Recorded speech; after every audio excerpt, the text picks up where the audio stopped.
मानिसहरूले के मन पराउँछ? सहज वचनहरू मन पराउँछ। अनि जसले कठोर वचनहरू, परमेश्वरको वचन जुन चाहिँ सही वचन, एउटा कुरा याद गर्नुहोस् है, परमेश्वरको वचन सही होइन, परमेश्वरको वचन चाहिँ सत्य हो। परमेश्वरको वचन सहज होइन, परमेश्वरको वचन चाहिँ सत्य वचन। Many times truth is going to hurt you. धेरैपल्ट सत्यले चाहिँ तपाईँलाई मलाई के गर्छ? तपाईँलाई मलाई पीडा हुन्छ, तर केही सत्यले चाहिँ तपाईँलाई मलाई स्वतन्त्र ल्याउने हो। आज तपाईँले सहज वचन खोजेर आउनु भएको छ भने आज तपाईँले सत्य वचनलाई चाहिँ तपाईँ र म पछाडि लाग्नुपर्छ। आज इजरायलको समस्या के थियो? अहिले मानिसहरूलाई सहज वचन चाहिएको छ। अलिकति कठोर वचन बोल्यो भने यो वचन त हाम्रो लागि त होइन, यस्तो त हामीले त सुन्ने होइन त, हामीलाई त सहज चाहियो, हामीलाई त सजिलो चाहियो। अनि त्यो जसले चाहिँ सत्य वचनलाई लिएर आउँदछ उनीहरूको विरुद्धमा चाहिँ के गरिरहेको हुन्छ? मानिसहरू बोलिरहेको हुन्छ। अनि सहज व्यक्ति चाहियो।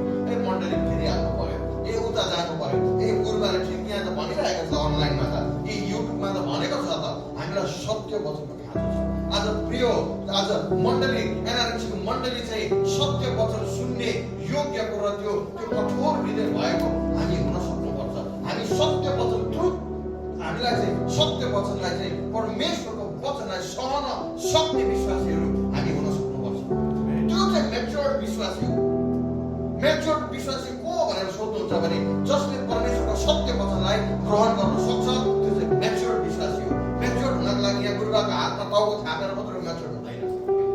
परमेश्वरको वचनलाई चाहिँ ग्रहण गर्न सक्नुपर्छ। आज के तपाईँ र मैले परमेश्वरको वचनलाई ग्रहण गर्न सकेका छौँ त? त्यति बेला ग्रहण गर्छौँ जति बेला योना 3:16 पढिन्छ अनि परमेश्वरले 5,000 खुवाएको सुनाउँछौँ। अनि मैले जहिले पनि भन्छु नि, धेरैपल्ट हामीले गोलियत र दाउदको विषयमा प्रचार गर्यो भने आफूलाई को जस्तो लाग्छ? तर गोलियत जस्तो लाग्नु पर्यो हो। व्यवहारको गोलियत जस्तो छ।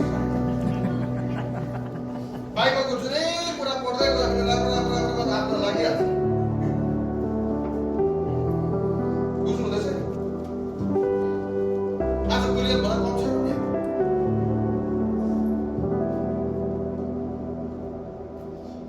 त्यसले गर्दा आज हामीलाई सत्य वचन पछाउन सक्ने क्षमता भएका हामी विश्वासी हुनुपर्छ।